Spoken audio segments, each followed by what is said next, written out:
Good morning बच्चों। देखो आज की क्लास में हम फिजिक्स का एक बहुत इम्पोर्टेंट कंसेप्ट पढ़ेंगे जो थोड़ा सा टफ तो है लेकिन बहुत इम्पोर्टेंट है। मतलब आजकल के एग्जाम पैटर्न में इस पे बेस्ड क्वेश्चन बहुत सारे पूछे जाते हैं। जैसे अपना जेई मेंस और जेई एडवांस के एग्जाम में इस कंसेप्ट पे बेस्ड क्वेश्चन बार बार पूछे जा रहे हैं।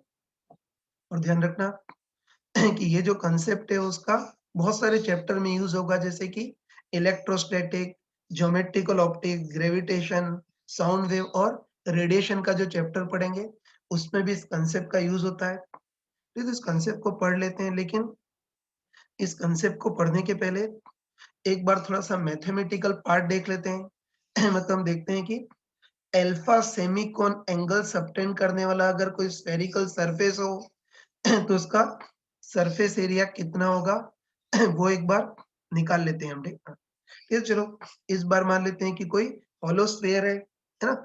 इस बार मान लेते हैं कि आर रेडियस का कोई हॉलो स्फीयर है और इस बार ऐसा करते हैं कि इस हॉलो स्फीयर का एक टुकड़ा लेते हैं, है ना। इस हॉलो स्फीयर का एक टुकड़ा लेते हैं जिसकी रेडियस आर है और ये अल्फा सेमीकोन एंगल सबटेंड कर रहा है। ध्यान रखना कि ये वाला जो एंगल होता है उसको किताबी शब्दों में सेमी कोन एंगल बोलते हैं ना। वो एक इस बार मान लेते हैं कि कोई स्फीयर का टुकड़ा है या अनपढ़ों की लैंग्वेज में बोले तो कोई स्फेरिकल कटोरा है जिसकी रेडियस आर है और अल्फा सेमी कोन एंगल सबटेंड कर रहा है ना। बस अल्फा सेमी कोन एंगल सबटेंड करने वाले स्फेरिकल सरफेस का सरफेस एरिया कितना होगा वो देखना।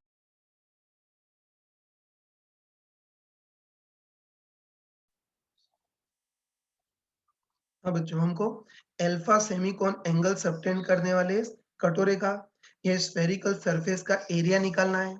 तो उसके लिए इंटीग्रेशन तो करना ही पड़ेगा।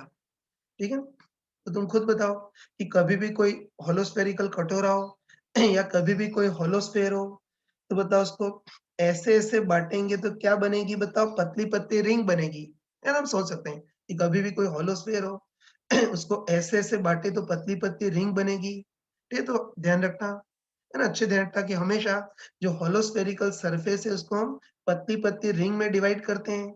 और चलो ऐसा करते हैं कि यहाँ से थीटा एंगल पर डी थीटा एंगल सबटेंड करने वाली कोई पतली सी रिंग लेते हैं या कोई पतली सी पट्टी लेते हैं। ठीक है, ये तो अच्छे ध्यान रखना कि पूरी फिजिक्स में अगर कभी भी स्फेरिकल सरफेस हो, है ना, पूरी फिजिक्स में कभी स्फेरिकल सरफेस हो तो उसके लिए यही करते हैं कि हर बार स्फेरिकल सरफेस को पतली पतली रिंग में डिवाइड करते हैं और यहाँ से थीटा एंगल पर डी थीटा एंगल सबटेंड करने वाली कोई पतली सी पट्टी लेते हैं या पतली सी रिंग लेते हैं, है ना। और इस रिंग की विड्थ भी तुम देख सकते हो, है ना। तुम खुद बताओ कि इस होलो स्फीयर की रेडियस आर थी और ये एंगल डी थीटा है ना। तो हम साफ-साफ बोल सकते हैं कि होलो स्फीयर की रेडियस r और एंगल d थीटा है। तो होता है जो पतली सी पट्टी ली है उसकी विड्थ कितनी होगी? r equal to radius into angle, मतलब r d थीटा। ये थोड़ी टेढ़ी पट्टी होगी, ठीक है। हम कह सकते हैं कि होलो स्फीयर की रेडियस r और ये d थीटा एंगल सबटेंड कर रही है। तो इस पट्टी की विड्थ कितनी होगी? r equal to radius into angle, मतलब r d थीटा। तो इस पतली सी पट्टी की विड्थ इतनी होगी, ठीक है। उसके बाद इस पतली सी पट्टी की रेडियस कितनी होगी वो भी देख सकते हैं, ठीक है। तो उसके लिए देखो, उसके लिए हम ऐसा करते हैं कि ये वाला राइट एंगल ट्राइंगल लेते हैं, दिख रहा है ना। तो उसके लिए हम इस वाले राइट एंगल ट्राइंगल का यूज करते हैं। ठीक है, तुम खुद बताओ कि इस होलो स्फीयर की रेडियस r है, तो इस ट्राइंगल में हाइपोटेनस का काम कौन करेगा? r। तो तुम आराम से बताओ कि इस ट्राइंगल में हाइपोटेनस का काम r कर रहा है और इसके साथ एंगल थीटा बन रहा है। तो r का ये कंपोनेंट मतलब बेस तो कितना होगा? r cos theta. और r का ये कंपोनेंट मतलब परपेंडिकुलर कितना होगा? r sin theta. तो हम बोल सकते हैं कि हमने जो पतली सी पट्टी ली थी या है ना, पतली सी पट्टी ली थी या पतली सी रिंग ली थी, उसकी रेडियस का काम कौन करेगा? ये r sin थीटा करेगा, ठीक है। बस अब हम इस पतली सी पट्टी का एरिया निकाल सकते हैं ना। तो तुम आराम से बताओ, है ना, कॉन्फिडेंटली बताओ कि पतली सी सर्कुलर पट्टी है ना। देख के बताओ कि पतली सी सर्कुलर पट्टी है, तो इस पतली सी पट्टी का एरिया कितना होगा? पट्टी की लेंथ इंटू विड्थ। तो तुम बताओ कि इस पट्टी की रेडियस r sin थीटा है, तो इस पतली सी पट्टी की लेंथ कितनी होगी? 2 पाई r, जहाँ r पट्टी की radius capital R sin theta है। तो हम कह सकते हैं कि पतली सर्कुलर पट्टी है तो उसकी लेंथ तो कितनी होगी? 2 पाई r, जहाँ इस पट्टी के रेडियस का काम r sin थीटा, तो पट्टी की लेंथ तो इतनी हो गई, इनटू पट्टी की विड्थ कितनी है, r d थीटा। है तो ध्यान रखना कि पतली सी पट्टी है लेकिन टेढ़ी है, तो इस पतली सी पट्टी का एरिया होगा, पट्टी की लेंथ तो 2 पाई स्मॉल r की जगह r sin थीटा इनटू पट्टी की विड्थ r d थीटा। ये पतली सी पट्टी का एरिया हो गया। तो बस बताओ इस पतली सी पट्टी या पतले से एलिमेंट का एरिया इतना हो गया, तो इस पूरे स्फेरिकल सरफेस या इस पूरे स्फेरिकल कटोरे का टोटल एरिया कितना होगा, इसका इंटीग्रेशन। कह सकते हैं ना कि पतले से एलिमेंट का एरिया इतना है, तो इस पूरी स्फेरिकल सरफेस या पूरे स्फेरिकल कटोरे का टोटल एरिया इसका इंटीग्रेशन। चलो टोटल एरिया इसका इंटीग्रेशन, तो इंटीग्रेशन 2 पाई r sin theta into capital R d theta ये हो गया। चलो इंटीग्रेशन के लिए कांस्टेंट को बाहर निकालते हैं, तो इसमें क्या बाहर आएगा यार, 2 पाई r स्क्वायर, है ना, तो 2 पाई r स्क्वायर एक कांस्टेंट बाहर आ गया, और अंदर कितना बचेगा, integration sin theta d theta ये बचेगा।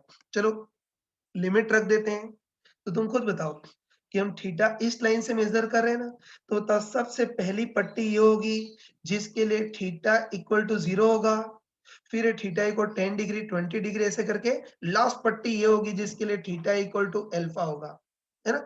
तो तुम खुद बताओ कि सबसे पहली पट्टी है जिसके लिए थीटा टेंड्स टू 0, फिर 10 डिग्री 20 डिग्री करके लास्ट पट्टी ये होगी जिसके लिए थीटा इक्वल टू अल्फा होगा। तो चलो तुम खुद बताओ, ये जो कटोरा है या जो स्फेरिकल सरफेस है वो कहाँ से कहाँ तक फैली हुई है, थीटा इक्वल टू 0 से थीटा इक्वल टू अल्फा तक फैली हुई है।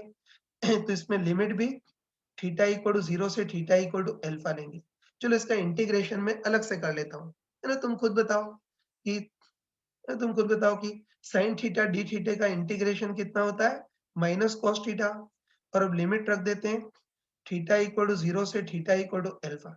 चलो लिमिट कैसे रखेंगे, upper limit minus lower limit. Upper limit में थीटा की जगह अल्फा रखेंगे तो minus cos alpha, minus lower limit में थीटा की जगह 0 रखोगे तो माइनस कॉस 0। बताओ कॉस 0 1 होता है, तो माइनस कॉस 0 कितना हो गया, माइनस 1। और बताओ माइनस माइनस का प्लस हो गया, तो इसका इंटीग्रेशन करेंगे तो 1 माइनस कॉस अल्फा इतना आएगा, है ना। तो बस इस स्फेरिकल सरफेस, ये स्फेरिकल कटोरे का एरिया देख सकते हैं ना, कितना आ जाएगा, ये 2 पाई r स्क्वायर तो कांस्टेंट टाइप से, 2 पाई r स्क्वायर तो कांस्टेंट के टाइप से बाहर निकल गया था, और इस नमूने का इंटीग्रेट किया और लिमिट रखी तो कितना आ गया, 1 माइनस कॉस अल्फा। तो देखो इसको रिजल्ट की फॉर्म में याद रखना है ना। तो ध्यान रखना कि हर बार हम मूर्खों टाइप से इतना इंटीग्रेट करना, है ना, हर बार मूर्खों टाइप से इंटीग्रेट करना और इतना डिटेल में नहीं लिख सकते हैं। तो ये एक इंपॉर्टेंट रिजल्ट है ना, इसको इंपॉर्टेंट रिजल्ट की फॉर्म में याद रखना। ठीक है, तो अच्छे ध्यान रखना तुम, है ना, आगे याद रखना। तो अच्छे ध्यान रखना कि अल्फा सेमीकोन एंगल सबटेंड करने वाला कोई कटोरा हो या कोई स्फेरिकल सरफेस हो, तो उसका एरिया कितना होता है, 2 पाई r square 1 minus cos alpha. तो चलो अगर अल्फा की जगह थीटा यूज करें तो हम बोल सकते हैं कि थीटा सेमीकोन एंगल सबटेंड करने वाला कोई कटोरा स्फेरिकल सरफेस होगी, तो इसका एरिया 2 पाई r square 1 minus cos theta होगा। देखो इसकी हेल्प से हम अ, आधे, है ना, इसकी हेल्प से हम किसी आधे होलो स्फीयर और कंप्लीट होलो स्फीयर का भी सरफेस एरिया निकाल सकते हैं। ठीक है, जैसे इस बार मान लेते हैं आधा होलो स्फीयर है, इसका सरफेस एरिया देखना है, तो जो आधा होलोस्फेयर है उसको भी एक होलोस्फेरिकल कटोरा मान सकते हैं, और इसमें अल्फा का काम कौन करेगा, 90 डिग्री। अल्फा सेमीकोन एंगल है ना, तो हम बोल सकते हैं कि अगर कोई हेमिस्फेयर है तो उसमें ये सेमीकोन एंगल अल्फा का काम कौन करेगा, 90 डिग्री। तो इसका सरफेस एरिया 2 पाई r square 1 minus cos alpha, और आधा स्फेयर है तो इसमें अल्फा 90, तो cos 90 0 हो गया, तो आधे स्फेयर का एरिया 2 पाई r स्क्वायर ये आ गया।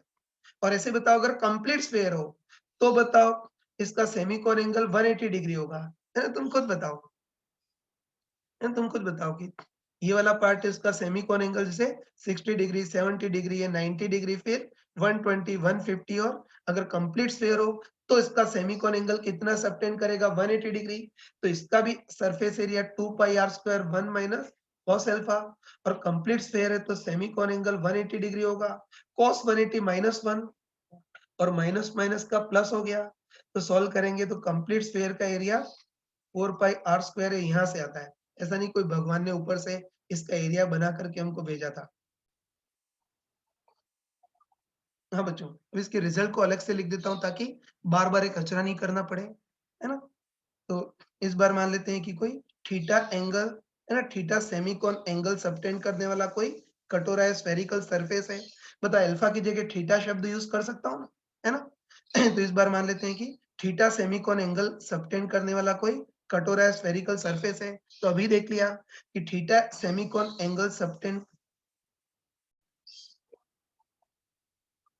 हाँ बच्चों, अभी जो कंसेप्ट पढ़ा था उस पे बेस्ड क्वेश्चन फिजिक्स के अलग-अलग चैप्टर में पूछे जाते हैं। तो कई बार इसके क्वेश्चन फ्लक्स या गॉस थ्योरम से रिलेट करके पूछे जाते हैं। ठीक है, तो इसका एक क्वेश्चन ले रहा हूँ, ध्यान से देखना। देखो इस बार हमको दे रखा है कि आर रेडियस की कोई ऐसी स्फेरिकल सरफेस है, या मान लेते हैं कि कोई स्फेरिकल कटोरा है जो theta equal to 60 degree semi cone angle subtend कर रहा है ना? तो तुमको दिख रहा होगा कि theta equal to 60 degree semi cone angle subtend करने वाली कोई स्फेरिकल सरफेस है या स्फेरिकल कटोरा है, और इसके सेंटर पर हम प्लस क्यू का कोई छोटा सा पॉइंट चार्ज रख देते हैं। तो हमको अच्छे पता है कि बता इस प्लस क्यू चार्ज के कारण इलेक्ट्रिक फील्ड होगा जो हर जगह रेडियली दूर भगाने वाला होगा ना। तो हमको पता है कि प्लस क्यू चार्ज रखा है तो इसके कारण इलेक्ट्रिक फील्ड होगा जो हर जगह रेडियली दूर भगाने वाला होगा।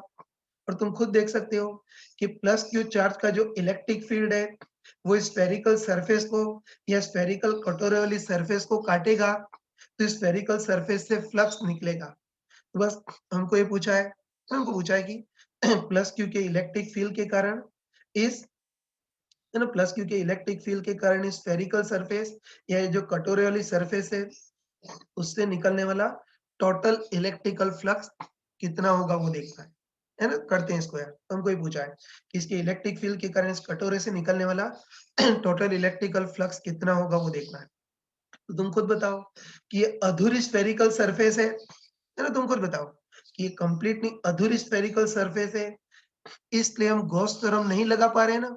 तो देखो गॉस थ्योरम लगाने के लिए हम क्या करते हैं कि ये अधूरी स्फेरिकल सरफेस है, फिर भी थोड़ी देर के लिए इसको हम कंप्लीट कर लेते हैं, है ना? वही गॉस थ्योरम के लिए डब्बा बंद होना चाहिए ना, तो उसके लिए क्या करते हैं कि ये अधूरी स्फेरिकल सरफेस है, लेकिन थोड़ी देर के लिए हम कंप्लीट स्फेरिकल सरफेस को इमेजिन करते हैं, है ना? तो वही कि थोड़ी देर के लिए हम कंप्लीट स्फेरिकल सरफेस को इमेजिन करते हैं।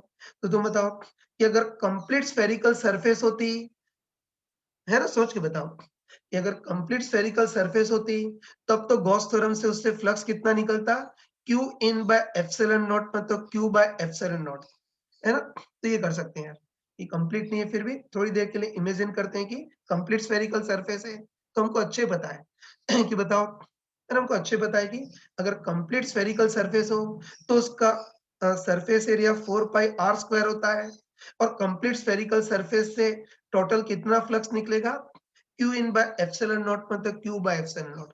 तो बस कंप्लीट स्फेरिकल सरफेस से मतलब 4 पाई आर स्क्वायर, इतने एरिया से क्यू बाय एप्सिलॉन नॉट इतना फ्लक्स निकल रहा है, तो इस वाले एरिया से कितना फ्लक्स निकलेगा वो देखना है। तो उसके लिए हम सिंपली यूनिटरी मेथड लगा देंगे। तो चलो यूनिटरी मेथड लगाने के पहले सबसे पहले हमको देखना है कि थीटा इक्वल टू 60 डिग्री इतना सेमीकोन एंगल सबटेंड करने वाली जो सरफेस है या जो कटोरा, उसका एरिया कितना होगा वो देखना है। तो देखो ये हम अभी निकाल चुके हैं ना, है ना, और हमको अच्छे याद है ना, मैंने रिजल्ट की फॉर्म में याद कराया था कि थीटा सेमीकोन एंगल सबटेंड करने वाली कोई स्फेरिकल सरफेस हो या स्फेरिकल कटोरा हो तो उसका एरिया कितना होता है, 2 pi are square 1 minus cos theta, है ना? तो बताओ इस बार theta equal to 60 degree semi cone angle subtend कर रही है, तो इसमें थीटा की जगह क्या आ जाएगा, 60 डिग्री। तो बताओ 60 डिग्री सेमीकोन एंगल सबटेंड करने वाला जो कटोरा है उसका सरफेस एरिया कितना हो जाएगा, 2 pi are square 1 minus cos theta की जगह कॉस 60 मतलब हाफ। इसको सॉल्व करेंगे तो पाई आर स्क्वायर इतना आ रहा है ना? मतलब हम बोल सकते हैं, है ना, हम बोल सकते हैं कि 60 डिग्री सेमीकोन एंगल सबटेंड करने वाली ये जो सरफेस है या ये जो कटोरा है उसका surface area pi are square होगा, है ना? तो बस अब हम कंफर्म बोल सकते हैं, है ना? तो स्मार्ट पर्सन तो डायरेक्ट बोल सकता है कि बताओ अगर कंप्लीट स्फीयर होता है ना? बताओ अगर कंप्लीट स्फीयर होता तो गॉस थ्योरम के अकॉर्डिंग उससे फ्लक्स कितना निकलता है Q बाय एप्सिलॉन नॉट और उसका सरफेस एरिया 4 पाई r स्क्वायर होता है। तो स्मार्ट पर्सन तो मुंह जुबानी बोल सकता है कि अगर कंप्लीट स्फीयर होता तो उसका सरफेस एरिया 4 पाई r स्क्वायर होता, उससे कितना फ्लक्स निकल रहा था Q बाय एप्सिलॉन नॉट। तो पाई r स्क्वायर सरफेस एरिया से कितना फ्लक्स निकलेगा इसका 1/4। या आप चाहो तो चौथी क्लास के बच्चे के टाइप से यूनिटरी मेथड लगा सकते हैं। या तो हम बोल सकते हैं कि अगर कंप्लीट स्फीयर होता तो उसका सरफेस एरिया 4 पाई r स्क्वायर होता और तब गॉस थ्योरम से उससे फ्लक्स कितना निकलता Q बाय एप्सिलॉन नॉट। तो इतने एरिया से कितना फ्लक्स निकलेगा वो देखना है। तो बताओ सरफेस के सारे पॉइंट आइडेंटिकल हैं, इसलिए यूनिटरी मेथड लगा सकते हैं। तो हम बोल सकते हैं कंप्लीट स्फीयर होता मतलब 4 पाई r स्क्वायर इतने सरफेस एरिया से कितना फ्लक्स निकल रहा है Q बाय एप्सिलॉन नॉट। तो यूनिट सरफेस एरिया से कितना फ्लक्स निकलेगा Q bye epsilon not upon 4 pi r square. तो बताओ हमको कितने एरिया से निकालना है पाई r स्क्वायर। इस कटोरे का एरिया पाई r स्क्वायर है ना, तो पाई r स्क्वायर इतने एरिया से कितना फ्लक्स निकलेगा Q bye epsilon not upon 4 pi r square into pi r square. इसको सॉल्व करेंगे तो अपने पास कितना आ जाएगा Q बाय 4 एप्सिलॉन नॉट। तो तुम खुद बताओ इस कटोरे का एरिया अगर हमको नहीं पता होता तो कितना लेंदी हो जाता, लेकिन इससे इजी हो गया। तो ये चीजें तुमको आनी चाहिए। हाँ बच्चों, अब इसी कंसेप्ट का एक और क्वेश्चन ले रहा हूँ। तो देखो इस बार हमको दे रखा है कि कोई सर्कुलर सरफेस है जिसकी रेडियस r है। फिगर में ही दिख रहा है कि ये सर्कुलर सरफेस वर्टिकल रखी हुई है। और देखो इसके सेंटर से a एक्सियल डिस्टेंस पर प्लस q का कोई छोटा सा पॉइंट चार्ज रखा है। तुमको साफ-साफ पता है कि इस पॉइंट चार्ज के कारण इलेक्ट्रिक फील्ड दूर भगाने वाला होगा और हम साफ-साफ देख सकते हैं कि इस पॉइंट चार्ज का जो इलेक्ट्रिक फील्ड है वो इस वर्टिकल सर्कुलर सरफेस को काटेगा। तो बस हमको देखना है कि प्लस क्यू के इलेक्ट्रिक फील्ड के कारण इस वर्टिकल सर्कुलर सरफेस से गुजरने वाला टोटल इलेक्ट्रिकल फ्लक्स कितना होगा वो देख।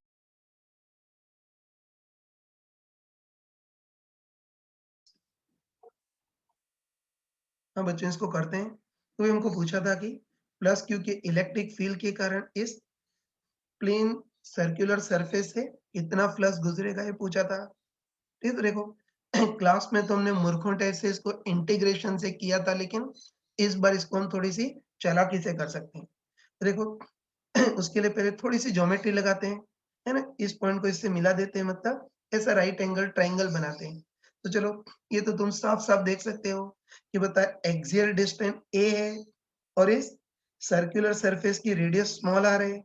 तो ये हाइपोटेनस भी निकाल सकते हो ना, है ना? तुम हम क्लियरली बोल सकते हैं कि ये डिस्टेंस से हाइपोटेनस कितनी हो जाएगी root of A square plus small R square हो जाएगी। और चलो इसको हम कैपिटल आर बोल देते हैं, कोई पाप तो नहीं है ना। तो ये वाली जो हाइपोटेनस रूट ए square plus small R square है इसको चलो हम कैपिटल आर बोल देते हैं। और ये वाला एंगल भी देख सकते हैं, है ना? तुम बताओ कि ये वाला एंगल अगर थीटा हो तो कॉस थीटा कितना होगा बेस बाय हाइपोटेनस। तो बेस तो a upon hypotenuse root A square plus are square. और श्रद्धा हो तो साइन थीटा भी निकाल सकते हो। Sine theta perpendicular by hypotenuse, तो perpendicular small R upon hypotenuse root of A square plus are square, ये सब निकाल सकते हो। फिर बस हमको पूछा है कि प्लस क्यू के इलेक्ट्रिक फील्ड के कारण इस प्लेन सर्कुलर सरफेस से कितना फ्लक्स गुजरेगा वो देखना है। तो हमको अच्छे पता है कि प्लस क्यू चार्ज है, और हमको अच्छे पता है कि जो प्लस क्यू चार्ज है इसके कारण इलेक्ट्रिक फील्ड चारों ओर दूर भगाने वाला होगा ना, पता है कि इसके कारण इलेक्ट्रिक फील्ड दूर भगाने वाला होगा। तो बताओ ये इलेक्ट्रिक फील्ड इस प्लेन सर्कुलर सरफेस को काटेगा। तो इस प्लेन सर्कुलर सरफेस से फ्लक्स कितना गुजरेगा वो देखना है। तो इस बार इसको थोड़ा चालाकी से करते हैं। ये तो तुम खुद बताओ कि आर रेडियस की ये प्लेन सर्कुलर सरफेस तो है ही, लेकिन हम ऐसा करते हैं कि इस कैपिटल आर रेडियस की कोई ऐसी अ, एक कैपिटल आर रेडियस की ऐसी कोई स्फेरिकल सरफेस है कटोरा कंसीडर करते हैं। तो ये ध्यान रखना, ठीक, ये ध्यान रखना कि ये प्लेन सर्कुलर सरफेस तो है ही, है ना? प्लेन सर्कुलर सरफेस तो है, लेकिन हम ऐसा करते हैं कि इधर कैपिटल आर रेडियस की कोई स्फेरिकल सरफेस कंसीडर करते हैं, मतलब स्फेरिकल कटोरा कंसीडर करते हैं। ये चित्र में दिख रहा होगा। ये तो ध्यान रखना, प्लेन सरफेस तो थी, लेकिन हम कैपिटल आर रेडियस की कोई स्फेरिकल सरफेस कंसीडर करते हैं, मतलब स्फेरिकल कटोरा कंसीडर करते हैं, तो हमको अच्छे पता है कि इस प्लस क्यू के कारण इलेक्ट्रिक फील्ड ऐसा रेडियली दूर भगाने वाला होगा। और देखो चित्र से हम साफ-साफ देख सकते हैं ना, चित्र से हम साफ-साफ देख सकते हैं, बताओ आगे वाली प्लेन सर्कुलर सरफेस में, है ना भाई? आगे वाली प्लेन सर्कुलर सरफेस में जितनी इलेक्ट्रिक फील्ड लाइन एंटर करेंगी, पीछे वाले स्फेरिकल सरफेस से उतनी इलेक्ट्रिक फील्ड लाइन निकलेंगी। है ना? चित्र में दिख रहा है तो हम कंफर्म बोल सकते हैं कि आगे वाली प्लेन सर्कुलर सरफेस में जितनी इलेक्ट्रिक फील्ड लाइन एंटर करेंगी, पीछे वाले स्फेरिकल सरफेस से, कटोरे से उतनी इलेक्ट्रिक फील्ड लाइन निकलेंगी। मतलब हम ये बोल सकते हैं कि आगे वाली प्लेन सर्कुलर सरफेस पे जितना फ्लक्स एंटर करेगा, पीछे वाली स्फेरिकल सरफेस है, कटोरे से उतना ही फ्लक्स निकलेगा। बस हमको इस, है ना? हमको इस प्लेन सर्कुलर सरफेस में एंटर करने वाला फ्लक्स निकालना है। मतलब इनडायरेक्टली स्फेरिकल सरफेस से निकलने वाला फ्लक्स निकालना है। दोनों सेम ही होंगे ना? तो ध्यान रखना कि हमको इस प्लेन सर्कुलर सरफेस से गुजरने वाला फ्लक्स निकालना है। तो हम क्या करेंगे कि ये जो स्फेरिकल सरफेस है, कटोरे वाली सरफेस है, उससे निकलने वाला फ्लक्स देखेंगे। इससे जितना भी फ्लक्स निकलेगा, प्लेन सर्कुलर सरफेस में ऑब्वियसली उतना ही फ्लक्स एंटर करेगा। है? तो बस आराम से बताओ कि प्लेन सरफेस में एंटर करने वाला फ्लक्स निकालना है, तो उसके लिए हम क्या करते हैं, इस अ, स्फेरिकल सरफेस या कटोरे वाली सरफेस से निकलने वाला फ्लक्स कितना होगा वो देखते हैं, है ना? दोनों सेम ही होंगे। तो देखो उसके लिए सबसे पहले हमको देखना है कि ये जो स्फेरिकल सरफेस है या जो कटोरा है उसका सरफेस एरिया कितना होगा वो देखना है ना? तो तुम साफ-साफ बताओ तुम कॉन्फिडेंटली बताओ कि ये, है ना? देखते ही बताओ कि ये थीटा सेमीकोन एंगल सबटेंड करने वाली स्फेरिकल सरफेस है। इसको सेमीकोन एंगल ही बोलते हैं ना? है ना? तो तुम बताओ कि कैपिटल आर रेडियस और थीटा सेमीकोन एंगल सबटेंड करने वाली स्फेरिकल सरफेस है या कोई कटोरा है, और इसका सरफेस एरिया तो मैंने याद कराया था, है ना? तो मैंने तुमको, सॉरी, मैंने तुमको क्लियरली बताया था कि आर रेडियस और थीटा सेमीकोन एंगल सबटेंड करने वाली कोई स्फेरिकल सरफेस है, कटोरा हो, तो इसका सरफेस एरिया कितना होता है? 2 pi are square 1 minus cos theta. याद करा था तो बोल सकते हैं कि ये थीटा सेमीकोन एंगल सबटेंड करने वाली स्फेरिकल सरफेस या कटोरा है। तो बताओ इस स्फेरिकल सरफेस या कटोरे का सरफेस एरिया कितना होगा? 2 pi are square 1 minus cos theta. जहाँ थीटा या सेमीकोन एंगल है, तो इसमें कॉस थीटा की वैल्यू हम निकाल चुके हैं, a upon root a square plus are square. तो बस हम बोल सकते हैं कि इस स्फेरिकल सरफेस या इस कटोरे का सरफेस एरिया कितना होगा? 2 pi are square 1 minus cos theta की जगह a upon root of A square plus are square इतना लिख सकते हैं, लेकिन मैं आसानी के लिए 2 pi are square 1 minus cos theta यही बोलूंगा, ठीक है? बस तुम आराम से बताओ, है ना? सॉरी, तुम आराम से बताओ कि इस प्लेन सर्कुलर सरफेस से गुजरने वाला फ्लक्स देखना है। मतलब इनडायरेक्टली हमको इस स्फेरिकल सरफेस से, इस कटोरे से निकलने वाला फ्लक्स निकालना है ना? प्लेन सरफेस से फ्लक्स मतलब इनडायरेक्टली इस कटोरे से निकलने वाला फ्लक्स कितना होगा वो देखना है। ठीक है? तो उसके लिए हम क्या करते हैं, है ना? उसके लिए हम क्या करते हैं कि अभी तक तो स्फेरिकल सरफेस का छोटा-सा पार्ट ही था ना, लेकिन अब हम ऐसा करते हैं कि कैपिटल आर रेडियस की कंप्लीट स्फेरिकल सरफेस कंसीडर करते हैं। अभी तो स्फीयर का एक हिस्सा ही था ना, एक कटोरा ही था, लेकिन अब हम ऐसा करते हैं, है ना? अब हम ऐसा करते हैं कि कैपिटल आर रेडियस का कंप्लीट स्फीयर या कंप्लीट स्फेरिकल सरफेस कंसीडर करते हैं, है ना? तो सबसे पहले देखते हैं, है ना? सबसे पहले देखते हैं कि अगर कैपिटल आर रेडियस का कंप्लीट स्फीयर हो या कंप्लीट स्फेरिकल सरफेस हो, तो उससे नेट फ्लक्स कितना निकलेगा वो देखना है। तो तुम खुद बताओ, है ना? तुम खुद बताओ कि कंप्लीट स्फीयर हो या कंप्लीट स्फेरिकल सरफेस हो, तब तो हम गॉस थ्योरम लगा सकते हैं। है ना? कह सकते हैं कि अगर कैपिटल आर रेडियस का कंप्लीट स्फीयर हो या बिल्कुल कंप्लीट स्फेरिकल सरफेस हो, तो उसमें तो गॉस थ्योरम लगा सकते हैं। तो हम बोल सकते हैं कि गॉस थ्योरम के अकॉर्डिंग, है ना? गॉस थ्योरम के अकॉर्डिंग इस कंप्लीट बंद, सॉरी, गॉस थ्योरम के अकॉर्डिंग इस कंप्लीट बंद स्फेरिकल सरफेस से निकलने वाला टोटल इलेक्ट्रिकल फ्लक्स कितना होगा? Q in by epsilon not. तो क्यू इन तो इस सरफेस के अंदर present charge Q by epsilon not. बोल सकते हैं ना कि अगर कंप्लीट स्फीयर हो तब तो बंद डब्बा हो जाएगा, गॉस थ्योरम लगा सकते हैं। बस गॉस थ्योरम से हम बोल सकते हैं कि इस कंप्लीट स्फेरिकल सरफेस से निकलने वाला total electrical flux Q in by epsilon naught, मतलब क्यू बाय एप्सिलॉन नॉट होगा। और तुम बताओ कि इस कंप्लीट स्फेरिकल सरफेस का टोटल सरफेस एरिया कितना होता है? 4 पाई आर स्क्वायर। तो तुम बताओ, सॉरी, तुम बताओ, इस कंप्लीट स्फेरिकल सरफेस का total surface area 4 pi are square है और उससे टोटल फ्लक्स कितना निकल रहा है, क्यू बाय एप्सिलॉन नॉट। तो हमको देखना है कि इस कटोरे से या इतने एरिया से कितना फ्लक्स निकलेगा वो देखना है। बस सिंपली अपने चौथी क्लास का यूनिटरी मेथड लगा सकते हैं ना। तुम खुद सोच के बताओ, सॉरी, है ना, तुम खुद सोच के बताओ कि लकीली ये जो प्लस क्यू स्फीयर के सेंटर पर है, तुम खुद बताओ कि लकीली जो प्लस क्यू स्फीयर के सेंटर पर है, तो इसके इलेक्ट्रिक फील्ड लाइन तो यूनिफॉर्म होंगी ना, है ना, इसकी इलेक्ट्रिक फील्ड लाइन यूनिफॉर्म होंगी। तो जो भी इलेक्ट्रिक फील्ड लाइन है वो पूरे सरफेस एरिया से यूनिफॉर्मली पास होंगी। बोल सकते हैं ना कि इसके सेंटर पर है, तो चारों ओर इलेक्ट्रिक फील्ड लाइन यूनिफॉर्म होंगी, इसलिए जो भी इलेक्ट्रिक फील्ड लाइंस हैं या जो भी फ्लक्स है वो पूरे एरिया से यूनिफॉर्मली पास होगा। इसलिए हम बिंदास चौथी क्लास का यूनिटरी मेथड लगा सकते हैं। बस तुम कॉन्फिडेंटली बताओ कि इस पूरे स्फीयर का total surface area 4 pi are square है और उससे टोटल फ्लक्स कितना निकल रहा है, क्यू बाय एप्सिलॉन नॉट। लिख देता हूँ, है ना।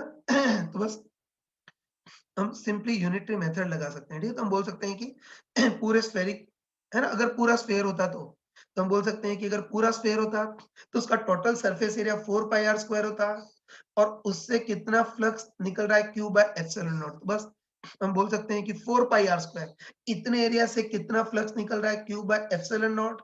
तो बताओ यूनिट एरिया से कितना फ्लक्स निकलेगा, Q by epsilon nought upon 4 pi are square. तो बताओ हमको कितने एरिया से निकालना है, इतने एरिया से। बताओ अपना जो कटोरा उसका एरिया इतना है ना, तो हमको कितने एरिया से निकालना है, 2 pi are square 1 minus cos theta. इतने एरिया से कितना फ्लक्स निकलेगा बताओ, ये Q by epsilon not upon 4 pi are square into 2 pi are square 1 minus cos theta, इतना फ्लक्स निकलेगा, है ना। तो ये ध्यान रखना कि चार सेंटर पर है ना, जो भी फ्लक्स है पूरे एरिया से यूनिफॉर्मली निकलेगा तो यूनिटरी मेथड लगा सकते हैं। तो हम बोल सकते हैं कि अगर कंप्लीट स्फीयर होता तो, है ना, कंप्लीट स्फीयर होता तो टोटल 4 पाई आर स्क्वायर इतना एरिया होता और इतने एरिया से कितना फ्लक्स निकल रहा है, total q by epsilon not. तो यूनिट एरिया से कितना फ्लक्स निकलेगा, Q by epsilon not upon 4 pi are square. तो अपना जो कटोरा उसका area 2 pi are square 1 minus cos theta, इससे कितना फ्लक्स निकलेगा, into 2 pi are square 1 minus cos theta. आगे सॉल्व कर सकते हैं, तो सॉल्व करेंगे, इसको इससे कैंसिल करेंगे तो 2 से कैंसिल होगा।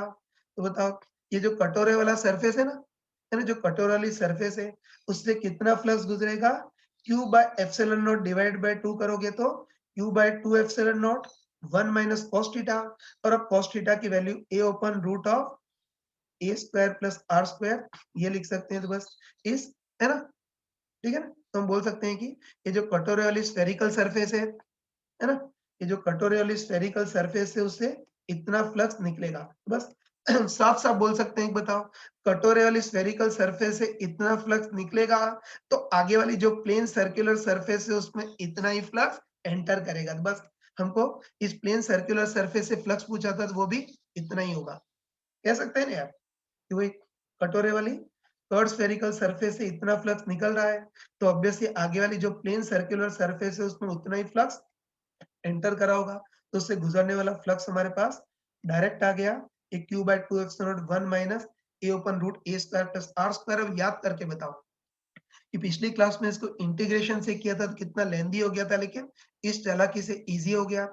मुझे बताने में भले ही 10-15 मिनट लग गए होंगे, लेकिन अब तुम एग्जाम में इसको बिल्कुल 1 मिनट के अंदर अंदर फटाफट कर सकते हो। हाँ बच्चों, अभी वो क्वेश्चन किया था, बिल्कुल अब उसी टाइप का एक क्वेश्चन मैं तुमको दे रहा हूँ। देखते हैं कितनी बुद्धि चलती है और कितना फटाफट कर सकते हो, है ना। देख लेना, सेम उसी टाइप का है। देखो इस बार भी हमको दे रखा है कि ए रेडियस, सॉरी, इस बार भी हमको दे रखा है कि ए रेडियस की कोई सर्कुलर सरफेस है जो चित्र में दिख रहा है कि वर्टिकल रखी हुई है। अब देखो इसके सेंटर से √3 एक्सियल डिस्टेंस पर प्लस क्यू का कोई छोटा सा पॉइंट चार्ज रखा है। ठीक है, तो हमको देखना है कि ये पॉइंट चार्ज का इलेक्ट्रिक फील्ड इस सर्कुलर सरफेस को काटेगा। तो इस पॉइंट चार्ज की इलेक्ट्रिक फील्ड के कारण इस ए रेडियस की सर्कुलर सरफेस से टोटल कितना इलेक्ट्रिकल फ्लक्स गुजरेगा वो देखना है। तो 2 मिनट के लिए वीडियो पॉज कर दो और इसको ट्राई करो, है ना। मेरे ख्याल से इसको भी तुम वो अपने स्मार्ट मेथड से कर सकते हो, इंटीग्रेशन को कष्ट देने की जरूरत नहीं है। हाँ बच्चों, मेरे ख्याल से तुम्हें जो भी सिंसियर होगा उस बच्चे ने ढंग से कर लिया होगा, है ना? मूर्ख लोग तो कुछ करते ही नहीं है। ठीक, जो भी सिंसियर होगा उसने कर लिया होगा। एक बार मैं बता देता हूँ उसको, ठीक? तो वो हमको दे रख ये हमको पूछा था कि इस प्लस क्यू के इलेक्ट्रिक फील्ड के कारण ए रेडियस की जो प्लेन सर्कुलर सरफेस है उससे कितना फ्लक्स गुजरेगा वो पूछा था। है ना? तो यहाँ भी वही चालाकी कि चलो पहले ये वाली डिस्टेंस देख लेते हैं और एंगल देख लेते हैं, ठीक? तो तुम आराम से बताओ कि राइट एंगल ट्रायंगल दिख रहा है ना? उसमें एक्सियल डिस्टेंस √3 है, इसकी रेडियस a है, तो ये वाली डिस्टेंस कितनी होगी? √3a का square plus a square solve करेंगे तो 2a आएगा। इसको हम आसानी के लिए कैपिटल R बोल देते हैं। और चलो ये वाला एंगल भी निकाल सकते हो। आराम से बताओ कि इस राइट एंगल ट्रायंगल में ये एंगल सॉरी इस राइट एंगल ट्रायंगल में ये एंगल अगर थीटा हो, तो cos थीटा इक्वल टू कितना होगा? सिंपली बेस बाय हाइपोटेनस, तो बेस तो √3 है ऊपर हाइपोटेनस 2 है, तो √3/2 और हमको पता है कि cos थीटा इक्वल √3/2 है तो थीटा इक्वल टू 30 डिग्री। मतलब हम बोल सकते हैं कि ये एंगल 30 डिग्री इतना होगा, ठीक है? तो हमको अच्छे पता है, तो हमको अच्छे पता है कि प्लस क्यू का इलेक्ट्रिक फील्ड दूर भगाने वाला होगा। और बताओ ये इलेक्ट्रिक फील्ड इज प्लेन सरफेस सर्कुलर सरफेस को काटेगा, तो उससे इलेक्ट्रिकल फ्लक्स गुजरेगा। कितना गुजरेगा वो हमको देखना है, ठीक है? बस यहाँ भी है ना, यहाँ भी गधों से इंटीग्रेशन करने की जरूरत नहीं है, यहाँ भी उसी चालाकी से करेंगे, है ना? तो तुम सोच के बताओ, है ना? यहाँ भी वही तरीका, तुम सोच के बताओ कि ये प्लेन सर्कुलर सरफेस तो है ही, लेकिन हम ऐसा करते हैं कि कैपिटल आर रेडियस का ऐसा स्फेरिकल सरफेस कंसीडर करते हैं, मतलब कटोरा कंसीडर करते हैं। पहले किया था वैसा ही यार, है ना? ध्यान रखना तुम, सॉरी, अच्छे ध्यान रखना। ये प्लेन सर्कुलर सरफेस तो है ही, लेकिन हम ऐसा करते हैं कि इधर कैपिटल आर रेडियस का कोई स्फेरिकल सरफेस कंसीडर करते हैं, मतलब ऐसा स्फेरिकल कटोरा कंसीडर करते हैं। तो यहाँ भी वही कि इसके कारण इलेक्ट्रिक फील्ड दूर भगाने वाला होगा। साफ साफ दिख रहा है कि आगे वाली प्लेन सर्कुलर सरफेस में जितनी इलेक्ट्रिक फील्ड लाइन एंटर करेंगी, पीछे वाले कटोरे वाली सरफेस से उतनी इलेक्ट्रिक फील्ड लाइन निकलेंगी। मतलब प्लेन सर्कुलर सरफेस में जितना फ्लक्स एंटर करेगा, पीछे वाले कर्व्ड स्फेरिकल सरफेस से उतना ही, मैं गलत बोल गया है?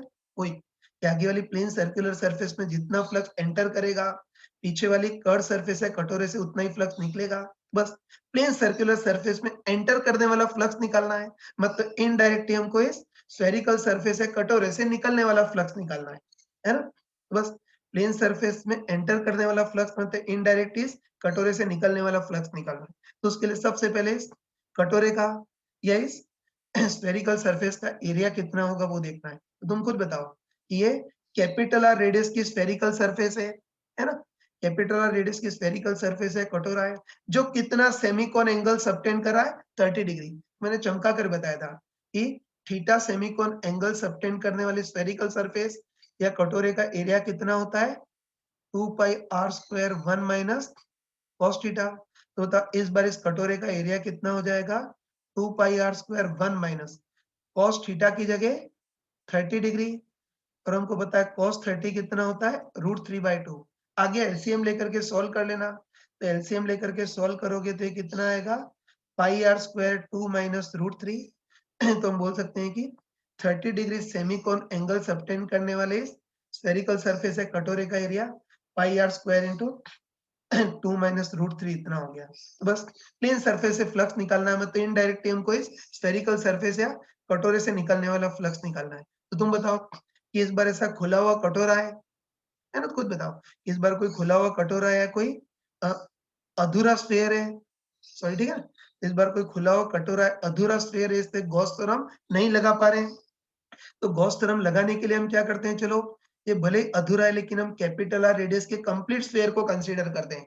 है तो ध्यान रखना कि गॉस थ्योरम लगाने के लिए भले ही ये अधूरी सरफेस है लेकिन थोड़ी देर के लिए हम कैपिटल आर रेडियस की कंप्लीट स्फेरिकल सरफेस को कंसीडर करते हैं।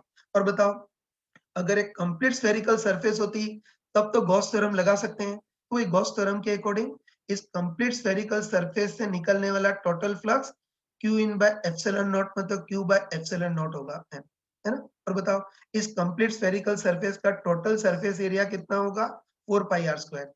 तो बस तुम आराम से बताओ कि अगर कंप्लीट स्फीयर होता तो टोटल स्फीयर सॉरी अगर कंप्लीट स्फीयर होता तो total surface area 4 pi are square और उससे टोटल कितना फ्लक्स निकलता है क्यू बाय एप्सिलॉन नॉट। तो इस बार अपना जो कटोरा है उसका एरिया इतना है, इतने एरिया से कितना फ्लक्स निकलेगा वो देखना है। वही चीज यार कि प्लस क्यू बिल्कुल सेंटर पर है, तो जो इलेक्ट्रिक फील्ड लाइन है वो चारों ओर यूनिफॉर्म होंगी, है ना? मतलब जो भी इलेक्ट्रिक फील्ड लाइन है वो पूरे सरफेस एरिया से यूनिफॉर्मली पास होंगी। इससे चौथी क्लास का यूनिटरी मेथड लगा सकते हैं। तो हम बोल सकते हैं कि अगर कंप्लीट स्फीयर होता तो surface area 4 pi are square था, उससे कितना फ्लक्स निकलता क्यू बाय एप्सिलॉन नॉट, बस 4 पाई आर स्क्वायर, इतने एरिया से क्यू बाय एप्सिलॉन नॉट इतना फ्लक्स निकल रहा है, तो यूनिट एरिया से कितना फ्लक्स निकलेगा Q by epsilon not upon 4 pi are square. तो अपना जो कटोरा है उसका एरिया इतना है कि इतने एरिया मतलब pi are square 2 minus root 3, इतने एरिया से कितना फ्लक्स निकलेगा Q by epsilon not upon 4 pi are square into pi are square 2 minus root 3। ये सॉल्व करेंगे तो पाई आर से पाई आर स्क्वायर कैंसल। तो बताइए जो कटोरे वाला स्फेरिकल सरफेस है उससे निकलने वाला फ्लक्स कितना आ गया q by 4 epsilon nought 2 minus root 3 इतना आ गया। बस आगे हम डायरेक्ट बोल सकते हैं, है ना? आगे हम डायरेक्ट बोल सकते हैं कि ये कटोरे वाला जो स्फेरिकल सरफेस है उससे निकलने वाला फ्लक्स इतना है, तो आगे वाली जो प्लेन सर्कुलर सरफेस होगी उसमें एंटर करने वाला भी फ्लक्स उतना ही होगा। तो ये भी तुम 1 मिनट के अंदर-अंदर फटाफट कर सकते हो। सोच के बताओ कि अगर ये चालाकी हमको नहीं आती, अगर इसको इंटीग्रेशन से करते तो कितना लेंथी हो जाता, लेकिन इससे ईज़ी हो गया। हाँ बच्चों, अभी जो हमने कांसेप्ट पढ़ा था उसी पे बेस एक और क्वेश्चन करते हैं। देखो ये क्वेश्चन जेईई एडवांस 2017 में आया था और इस पेपर का ये एक टफ क्वेश्चन था, मतलब ज्यादातर बच्चे इस क्वेश्चन को नहीं कर पाए थे। है तो देखो क्वेश्चन की लैंग्वेज तो लिखी हुई है, मैं जस्ट क्वेश्चन को एक्सप्लेन नहीं कर रहा हूँ। ठीक है, तो देखो इस बार हमको दे रखा है कि कैपिटल आर रेडियस की कोई हेमिस्फेरिकल सरफेस है और नीचे, है ना, नीचे ये कैपिटल आर रेडियस की कोई प्लेन सर्कुलर सरफेस है। ये तो देखो ये जो हेमिस्फेरिकल सरफेस है इसको इन्होंने कर्व सरफेस बोला है और ये जो प्लेन सर्कुलर सरफेस है इसको इन्होंने फ्लैट सरफेस बोला है ना? अब देखो अब ये जो हेमिस्फेरिकल सरफेस है इस सरफेस के जस्ट ऊपर प्लस क्यू का कोई पॉइंट चार्ज रखा है ना? फिगर में दिख रहा होगा है वही कि प्लस क्यू का कोई पॉइंट चार्ज है और उसको हेमिस्फेरिकल सरफेस के जस्ट ऊपर रखा है। तो हमको पता है कि इस पॉइंट चार्ज के कारण इलेक्ट्रिक फील्ड भी होगा, पोटेंशियल भी होगा और ये पॉइंट चार्ज का इलेक्ट्रिक फील्ड इस हेमिस्फेरिकल प्लेन सरफेस को काटेगा तो फ्लक्स भी गुजरेगा। तो बस हमको देखना है कि कौन-कौन से ऑप्शन करेक्ट हैं। ठीक है, मल्टीपल चॉइस क्वेश्चन है।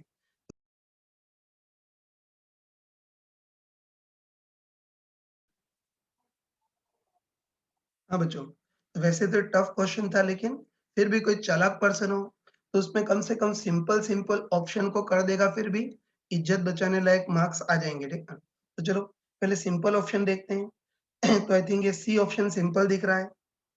देखो सी ऑप्शन में हमको दे रखा है कि ये जो प्लेन सर्कुलर सरफेस है ना इसके सर्कमफेरेंस के हर एक पॉइंट पर पोटेंशियल सेम होगा, ये दे रखा है। ठीक है, तो तुम खुद बताओ कि जो प्लेन सरफेस है उसके सर्कमफेरेंस पर हर पॉइंट पर पोटेंशियल सेम होगा या नहीं होगा, है ना? कोई स्मार्ट पर्सन हो तो ऑब्जर्वेशन से ही बता सकता है कि बताए जो प्लेन सरफेस है उसकी पेरीफेरी के हर एक पॉइंट की चार्ज से डिस्टेंस सेम है ना? तुम खुद बताओ कि बताए जो प्लेन सर है ना, बताए जो प्लेन सरफेस है उसकी पेरीफेरी के हर एक पॉइंट की चार्ज से डिस्टेंस सेम है। बताओ हर एक पॉइंट की चार्ज से एक्सियल डिस्टेंस कैपिटल आर होगी और रेडियल डिस्टेंस भी कैपिटल आर होगी।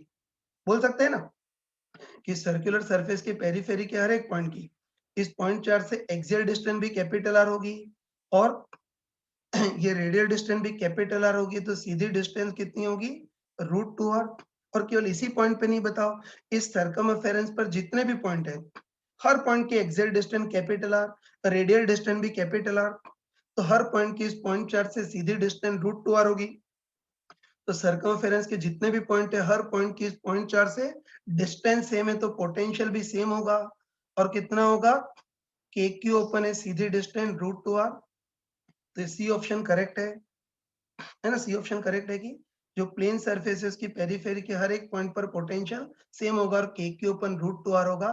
बोल सकते हैं। हाँ, लेकिन इसमें एक इम्पोर्टेंट चीज़ देख सकते हो, तुम बताओ कि जो सर्कुलर सरफेस दिख रहा है ना, इसकी पेरिफेरी के हर पॉइंट पर तो पोटेंशियल सेम होगा, लेकिन क्या इस पूरी सर्कुलर सरफेस पर क्या पोटेंशियल सेम होगा क्या?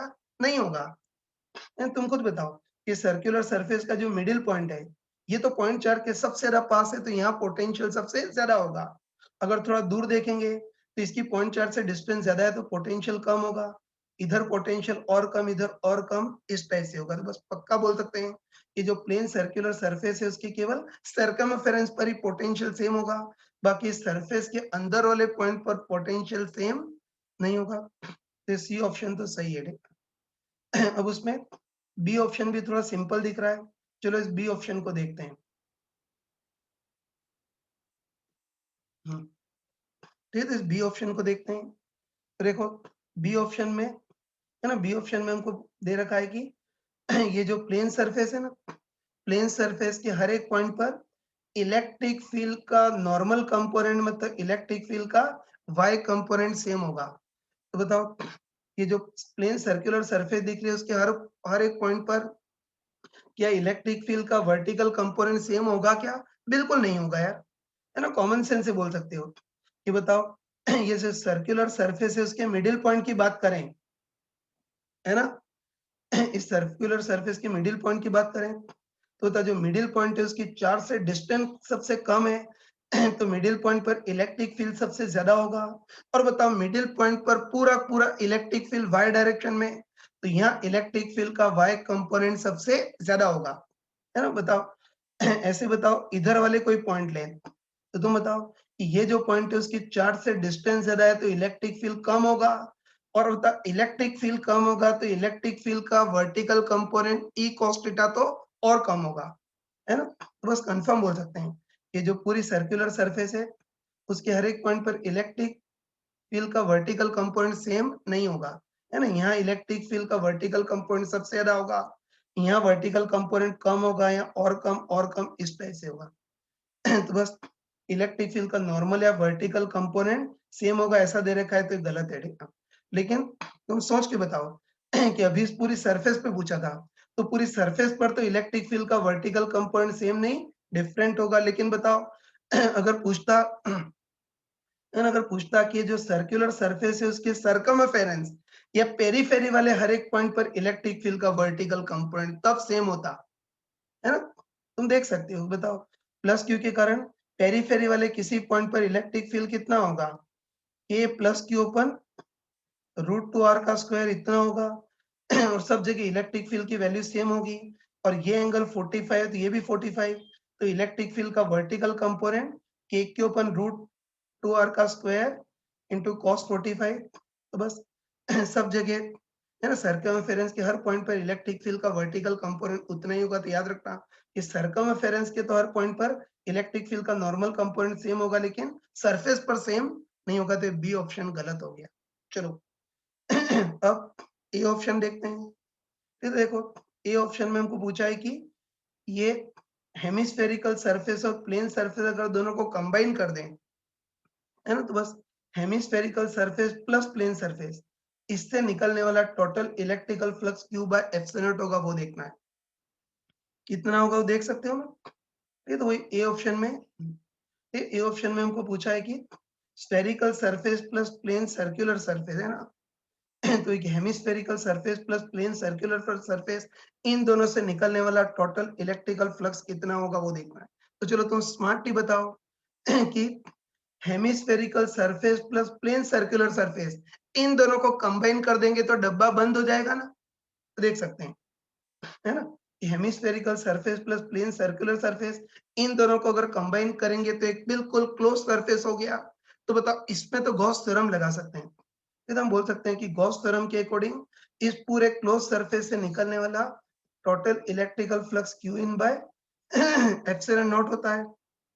फिर क्यू इन देखना है, तुम खुद बताओ कि हेमिस्फेरिकल सरफेस और प्लेन सरफेस को कंबाइन कर दें, डब्बा बंद हो जाएगा। तो बताओ, इसके अंदर तो कोई चार्ज नहीं है। बताओ, जो भी चार्ज है हेमिस्फेरिकल सरफेस के जस्ट बाहर है ना। बाकी बताओ, ये जो क्लोज सरफेस है, उसके अंदर कोई चार्ज नहीं है। तो क्यू इन जीरो है, क्यू इन जीरो है, तो इससे निकलने वाला नेट फ्लक्स भी जीरो होगा। जबकि इस बार दे रखा है कि कर्ड प्लस फ्लैट सरफेस से निकलने वाला flux q bye epsilon not है, गलत है, ए ऑप्शन गलत हो गया। तो इसको एक तो गॉस थ्योरम से देख लिया हमने, इन दोनों को कंबाइन कर लिया तो कंप्लीट सरफेस होगी। गॉस थ्योरम के अकॉर्डिंग कंप्लीट सरफेस से निकलने वाला flux Q in by epsilon not. तो जो भी चार्ज इसके बाहर है, इसके अंदर कोई चार्ज नहीं है, तो क्यू इन जीरो, तो नेट फ्लक्स भी जीरो। ये तो मैथमेटिकली देखा। बाकी तुम चाहो तो प्रैक्टिकली भी देख सकते हो। तो तुम खुद बताओ, इस बार ये जितना भी चार्ज है सारा का सारा इस सरफेस के बाहर है, इसके अंदर कोई चार्ज नहीं है। तो तुम बताओ कि, है ना, सारा का सारा चार्ज बाहर ही है, तो बताओ इसकी इलेक्ट्रिक फील्ड लाइन तो जितनी सरफेस पे एंटर करेंगी उतनी सरफेस से निकल जाएंगी। तो curve surface plus plane surface, इनसे निकलने वाला टोटल इलेक्ट्रिकल फ्लक्स जीरो ही होगा।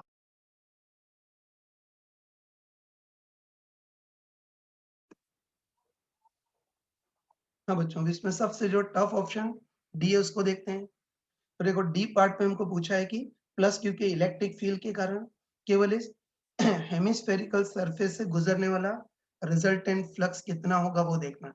तो चलो उसके लिए सबसे पहले देखते हैं कि ये किनारे को मिलाने वाली जो लाइन है उसका एंगल कितना होगा वो देखना है। तो तुम बताओ, ये डिस्टेंस क्या होगी, हेमिस्फेयर की रेडियस कैपिटल आर, और ये भी हेमिस्फेयर की रेडियस कैपिटल आर। तो बताओ ये एंगल थीटा हो तो tan theta equal to perpendicular by base, perpendicular capital r upon base capital r, तो 1 टेन थीटा इक्वल टू 1, तो थीटा 45 डिग्री। तो इससे हम क्लियरली बोल सकते हैं कि जो किनारे को मिलाने वाली लाइन है उसका वर्टिकल से एंगल 45 है। ये एंगल 45 होगा तो सिमेट्रिकली ये भी 45 होगा, है ना। तो बस तुम आराम से बताओ कि प्लस क्यू का जो पॉइंट चार्ज है उसके कारण इलेक्ट्रिक फील्ड होगा, है ना, प्लस क्यू के कारण इलेक्ट्रिक फील्ड होगा जो चारों ओर दूर भगाने वाला होगा ना। और हमको अच्छे पता है कि ये हमको अच्छे पता है कि पॉजिटिव पॉइंट चार्ज है, तो द पॉजिटिव पॉइंट चार्ज के कारण इलेक्ट्रिक फील्ड चारों ओर दूर भगाने वाला होगा, मतलब इसकी इलेक्ट्रिक फील्ड लाइन बिल्कुल रेडियली दूर भगाने वाली है, रेडियली आउटवर्ड्स होंगी। और तुम खुद बताओ कि इसकी काफी सारी electric field line hemispherical surface को भी काटेंगे ना। तो बस इस हेमिस्फेरिकल सरफेस से रिजल्टेंट कितना फ्लक्स गुजरेगा वो देखना है। तो देखो, है ना, देखो ये फिगर से तुमको साफ साफ दिख रहा होगा कि बताओ 45 डिग्री से ज्यादा एंगल वाली जो इलेक्ट्रिक फील्ड लाइंस है ना, जिसको मैंने येलो से रिप्रेजेंट किया है। तो देखो फिगर में साफ साफ देख सकते हैं, बताओ 45 डिग्री से ज्यादा एंगल वाली जो इलेक्ट्रिक फील्ड लाइंस हैं वो तो इस हेमिस्फेरिकल सरफेस में एंटर भी कर रही हैं और उसी हेमिस्फेरिकल सरफेस से निकल रही हैं, है ना। चाहो तो यहाँ अलग से बता सकता हूँ कि है ना, चाहो तो यहाँ मैं ऐसे अलग से बता सकता हूँ, है ना। तो हम साफ साफ देख सकते हैं, ये साफ साफ देख सकते हैं कि 45 डिग्री से ज्यादा एंगल वाली जो इलेक्ट्रिक फील्ड लाइंस हैं वो इस हेमिस्फेरिकल सरफेस में एंटर भी कर रही है और उसी हेमिस्फेरिकल सरफेस से निकल भी रही है। तो इनके कारण फ्लक्स में नेट कंट्रीब्यूशन बिल्कुल जीरो होगा, ये तो हम साफ साफ देख सकते हैं। साफ साफ देख सकते हैं कि येलो कलर वाली जो इलेक्ट्रिक फील्ड लाइन है जो 45 से ज्यादा एंगल वाली है वो तो उसी हेमिस्फेरिकल सरफेस में एंटर भी कर रही है और उसी हेमिस्फेरिकल सरफेस से निकल भी रही है। तो इनके कारण तो फ्लक्स में नेट कंट्रीब्यूशन जीरो होगा, है। तो बस तुम बताओ कि जो इलेक्ट्रिक फील्ड है यहाँ बनाए, तो बताओ, है ना, बताओ जो इलेक्ट्रिक फील्ड है 45 डिग्री के एंगल के अंदर अंदर वाली है, वही इलेक्ट्रिक फील्ड लाइन रिजल्टेंट इस हेमिस्फेरिकल सरफेस को काटेंगी। बाकी इनका तो नेट कंट्रीब्यूशन बिल्कुल जीरो होगा। तो आगे नहीं बताऊंगा, ध्यान रखना कि 45 डिग्री ज्यादा एंगल वाली electric field line hemispherical surface में एंटर भी कर रही है और निकल भी रही है, तो इनके कारण तो फ्लक्स में नेट कंट्रीब्यूशन जीरो होगा। बस जो इलेक्ट्रिक फील्ड लाइन, है ना, जो इलेक्ट्रिक फील्ड लाइन 45 डिग्री के एंगल के अंदर अंदर है वही रिजल्टेंट इस हेमिस्फेरिकल सरफेस को काटेंगी, तो इन्हीं के कारण फ्लक्स गुजरेगा। बस एक चीज हमको अच्छे पता चल गई ना, एक चीज हमको अच्छे पता चल गई कि हेमिस्फेरिकल सरफेस से जो भी फ्लक्स गुजरेगा वो बस 45 डिग्री के अंदर अंदर वाली जो इलेक्ट्रिक फील्ड लाइन है उसी के कारण गुजरेगा। बस हमको, है ना, हमको 45 डिग्री के अंदर अंदर वाली जो इलेक्ट्रिक फील्ड लाइंस हैं उसके कारण हेमिस्फेरिकल सरफेस से कितना फ्लक्स गुजरेगा वो देखना है। ठीक है, तो उसके लिए थोड़ा सा दिमाग लगाते हैं। तुम बताओ, एक तो पता है कि 45 डिग्री के अंदर वाली जो इलेक्ट्रिक फील्ड लाइन है उसी के कारण रिजल्टेंट फ्लक्स गुजरेगा ना। तो तुम खुद बताओ कि 45 डिग्री के अंदर-अंदर वाली जो इलेक्ट्रिक फील्ड लाइन्स हैं, वो तो जितनी हेमिस्फेरिकल सरफेस में एंटर करेंगी, उतनी नीचे वाली प्लेन सरफेस से निकलेंगी भी सही।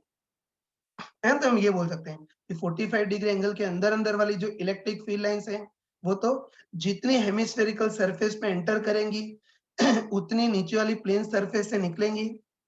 बस हम कन्फर्म बोल सकते हैं। है ना कि फ्लक्स 45 डिग्री के अंदर-अंदर वाली लाइन्स के कारण होगा और वो इलेक्ट्रिक फील्ड लाइन जितनी हेमिस्फेरिकल सरफेस में एंटर करेंगी, उतनी नीचे की प्लेन सरफेस से निकलेंगी। तो बस स्मार्टली बताओ कि हमको इस हेमिस्फेरिकल सरफेस में एंटर करने वाला फ्लक्स निकालना है, मतलब इनडायरेक्टली नीचे वाली प्लेन सरफेस से निकलने वाला फ्लक्स निकालना है। दोनों सेम ही होंगे ना? तो ये हम बोल सकते हैं यार, है ना? ये बोल सकते हैं कि हमको हेमिस्फेरिकल सरफेस में एंटर करने वाला फ्लक्स निकालना है, मतलब इनडायरेक्टली नीचे वाली प्लेन सरफेस से निकलने वाला फ्लक्स निकालना है। इससे जितना फ्लक्स निकलेगा हेमिस्फीयर में उतना ही फ्लक्स एंटर करेगा ना, तो बस हेमिस्फीयर में एंटर करने वाला फ्लक्स निकालना है। मतलब इनडायरेक्टली हमको इस है ना, इनडायरेक्टली हमको नीचे वाली प्लेन सरफेस से निकलने वाला फ्लक्स निकालना है। तो उसके लिए अलग से चित्र बना देता हूँ, ठीक है?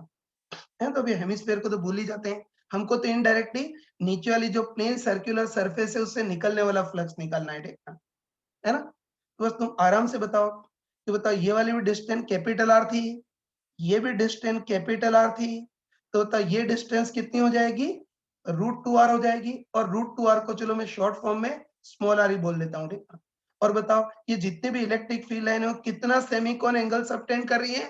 45 डिग्री, ठीक है ना? इसी चित्र को मैंने अलग से बता दिया।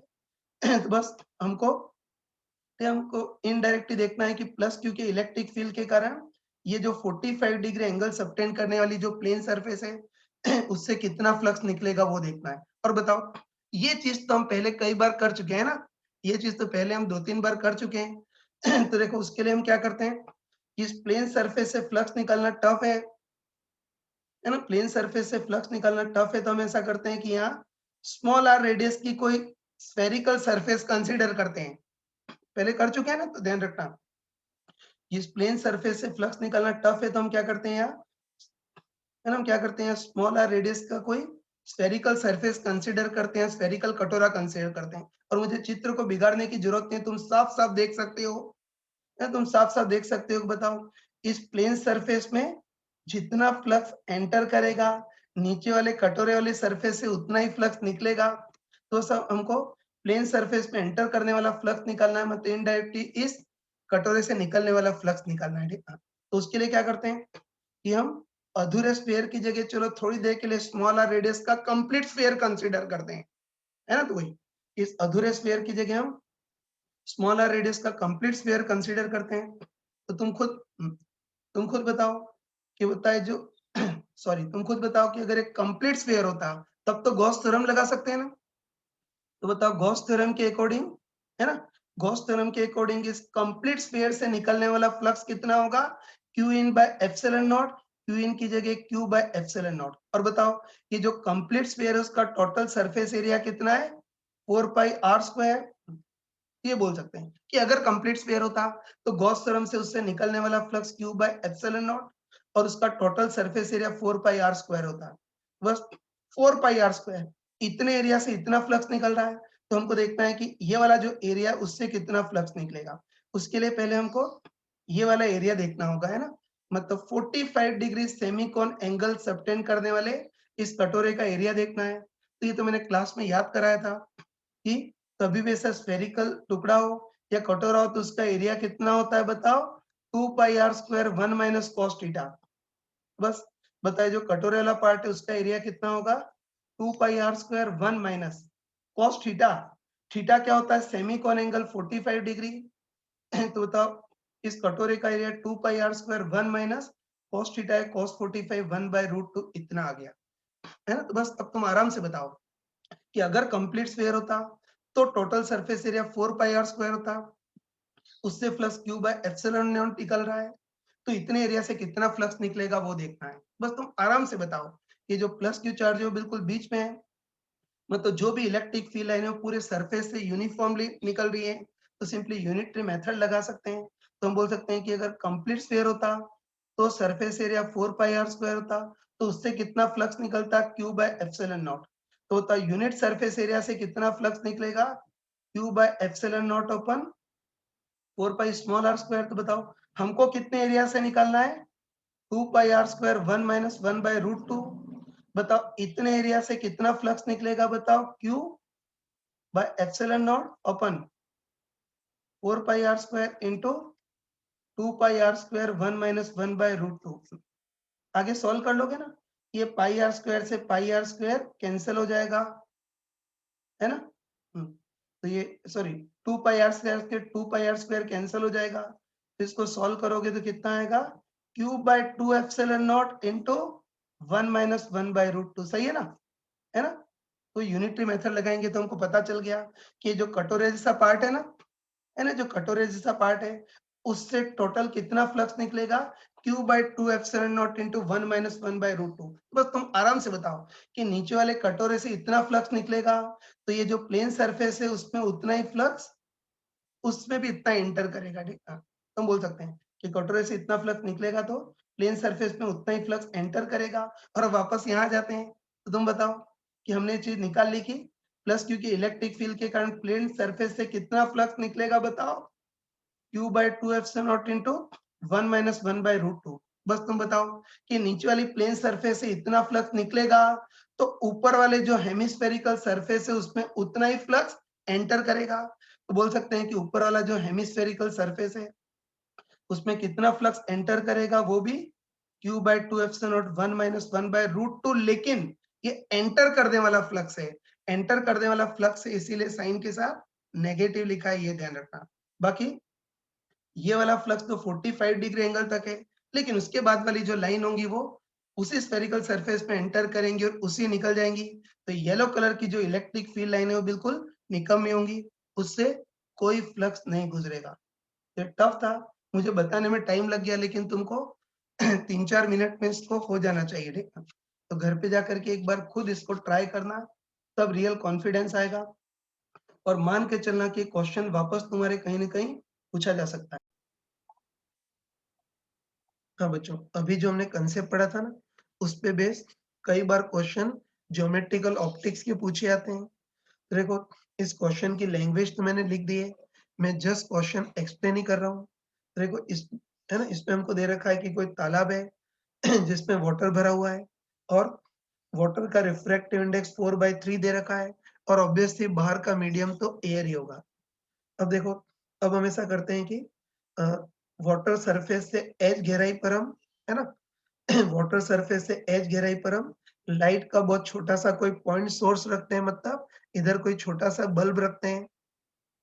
फिर हमको पता है कि जो भी लाइट का पॉइंट सोर्स या बल्ब है वो चारों ओर अपनी लाइट रेज निकालेगा, है ना। और हमको अच्छे पता है कि पॉइंट सोर्स लाइट की रेज निकालेगा, मतलब इनडायरेक्टली लाइट एनर्जी इमिट करेगा। और हमको दे रखा है कि ये पॉइंट सोर्स है वो किस रेट से लाइट एनर्जी इमिट कर रहा है, पी जूल पर सेकेंड की रेट से लाइट एनर्जी इमिट कर रहा है, या सिंपल शब्दों में बोले तो पी जूल पर सेकेंड की रेट से लाइट रेज निकाल रहा है ना। हमको अच्छे पता है कि पॉइंट सोर्स है तो अपनी लाइट रेज चारों ओर निकालेगा। लेकिन तुम बताओ कि क्या सारी की सारी लाइट रेज वाटर सरफेस से बाहर निकल पाएंगी, क्या नहीं निकल पाएंगी, है ना। हमको अच्छे पता है कि जो कम एंगल वाली रेज है वो तो वाटर सरफेस से बाहर निकल जाएंगे, लेकिन जिन रेज का एंगल ऑफ इंसिडेंस आईसी से भी ज्यादा है वो रेज बाहर नहीं निकल पाएंगी, बल्कि टोटल इंटरनल रिफ्लेक्ट हो जाएंगी। बस हमको देखना है कि ये सोर्स पी जूल पर सेकेंड की रेट से लाइट एनर्जी या लाइट रेज इमिट कर रहा है। तो हमको देखना है कि किस रेट से लाइट रेज या किस रेट से एनर्जी सरफेस से बाहर निकल पाएगी, वो देखना है। हाँ बच्चों, इसको करते हैं। तो हमको दे रखा है कि तालाब में पानी भरा हुआ है और तालाब की सरफेस से एज गहराई पर छोटा सा कोई बल्ब रखा है, मतलब लाइट का पॉइंट सोर्स रखा है। तो हमको पता है कि जो पॉइंट सोर्स है वो लगातार लाइट रेज निकालेगा, मतलब इनडायरेक्टली लाइट एनर्जी निकालेगा। और क्वेश्चन में हमको, है ना, क्वेश्चन में हमको दे रखा है कि जो सोर्स है वो पी जूल पर सेकेंड की रेट से लाइट एनर्जी निकाल रहा है, मतलब इनडायरेक्टली पी जूल पर सेकेंड की रेट से लाइट रेज निकाल रहा है ना? और ये भी हमको पता है कि इस बार लाइट का छोटा-सा पॉइंट सोर्स है, तो बताओ ये अपनी लाइट रेज़ चारों ओर निकालेगा, है ना भाई? ये छोटा-सा पॉइंट सोर्स है तो अपनी लाइट रेज़ चारों ओर निकालेगा और बिल्कुल यूनिफ़ॉर्मली निकालेगा। तो तुम खुद बताओ कि क्या सारी की सारी रेज़ वाटर सरफेस से बाहर निकल पाएँगी क्या? नहीं निकल पाएँगी, है ना? हमको अच्छे पता है कि सोर्स से निकलने वाली वो रे जो सरफेस के बिल्कुल परपेंडिकुलर आ रही है, वो तो परपेंडिकुलर निकल जाएगी, मतलब ये रे तो बहुत आराम से निकल जाएगी। उसके बाद फिर उसके बाद सोर्स से निकलने वाली वो रे जो नॉर्मल से काफ़ी कम एंगल पर आ रही है, वो रे वाटर से एयर में जाएगी तो नॉर्मल से दूर मुड़ जाएगी, लेकिन ये भी रे बाहर निकल जाएगी। और चलो अब हम, है ना? अब हम सोर्स से निकलने वाली उस लिमिटिंग रे की बात करते हैं जो नॉर्मल से बिल्कुल क्रिटिकल एंगल आईसी पर आ रही है। ये तो हमको अच्छे पता है कि जो रे क्रिटिकल एंगल आईसी पर आएगी, वो रे रिफ्रैक्शन के बाद सरफेस के पैरेलल निकल जाएगी, मतलब हम बोल सकते हैं कि लास्ट रे होगी जो सरफेस से बाहर निकल पाएगी। बाकी बताओ, है ना? बताओ कि बताओ सोर्स से निकलने वाली वो रे जो इस पॉइंट के भी बियॉन्ड जा रही है ना? सोर्स से निकलने वाली वो रे जो इस पॉइंट से भी बियॉन्ड जो जा रही है, उसका तो एंगल ऑफ इंसिडेंस आईसी से भी ज़्यादा होगा, तो वो रे बाहर नहीं निकल पाएगी बल्कि टोटल इंटरनल रिफ्लेक्ट हो जाएगी, है ना? हम कन्फर्म बोल सकते हैं कि ये वाली रे है ना, ये वाली रे लास्ट रे होगी जो बाहर निकल पाएगी, बाकी इससे जो बियॉन्ड रे उनका नॉर्मल के साथ एंगल आईसी से ज़्यादा होगा, तो बेचारी बाहर नहीं निकल पाएँगी बल्कि टोटल इंटरनल रिफ्लेक्ट हो जाएँगी, है ना? तो ये लास्ट रे होगी जो बाहर निकल पाएगी, तो बस तुम आराम से बताओ कि, है ना? आराम से बताओ कि केवल यहाँ से लेकर के यहाँ तक इतने रीज़न से ही रे बाहर निकल पाएँगी। चलो तुम स्मार्ट ही बताओ कि आगे इतने रीज़न से रेज़ बाहर निकल पाएँगी तो सिमेट्रिकली पीछे भी इतने ही रीज़न से रेज़ बाहर निकल पाएँगी। वैसे ही लेफ्ट में भी इतने ही पार्ट से रेज़ बाहर निकल पाएँगी और राइट में भी उतने ही पार्ट से रेज़ बाहर निकल पाएँगी। मतलब हम कन्फर्म, है ना? हम कन्फर्म बोल सकते हैं कि जिस रीज़न से रेज़ बाहर निकल पाएँगी वो रीज़न एक्चुअली सर्कुलर होगा। हम बोल सकते हैं कि जिस रीजन से रेज़ बाहर निकल पाएँगी, वो रीजन एक्चुअली सर्कुलर होगा जिसको सर्किल ऑफ इल्यूमिनेंस बोलते हैं। और देखो ये चीज़ तो तुमने ज्योमेट्रिकल ऑप्टिक्स में ही पढ़ी होगी ना, वहाँ ही पढ़ा होगा कि जिस रीजन से रेज़ बाहर निकल पाती है, वो रीजन एक सर्किल होता है जिसको सर्किल ऑफ इल्यूमिनेंस बोलते हैं। तो हम क्लियरली बोल सकते हैं कि लाइट रेज़ केवल इसी सर्कुलर रीजन से बाहर निकल पाएँगी। तो चलो सबसे पहले देखते हैं कि इस सर्कुलर रीजन का सबटेंडेड सेमीकोन एंगल कितना होगा वो देखना है। तो तुम आराम से बताओ कि ये एंगल आईसी है तो ये भी अल्टरनेटिव एंगल आईसी होगा।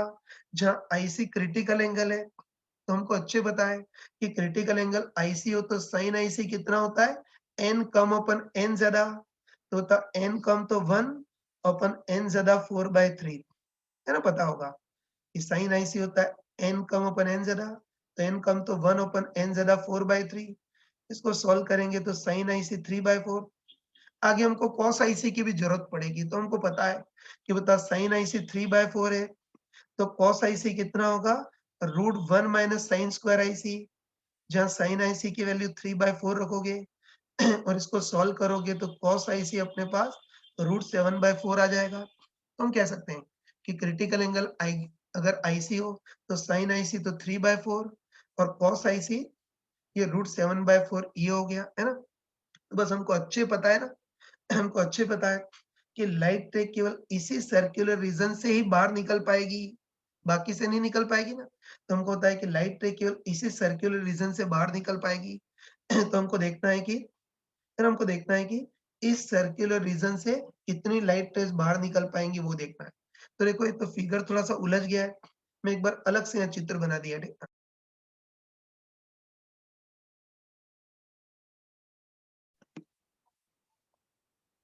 हाँ बच्चों, ठीक है? तो थोड़ी क्लैरिटी के लिए अलग से फिगर बना दिया है।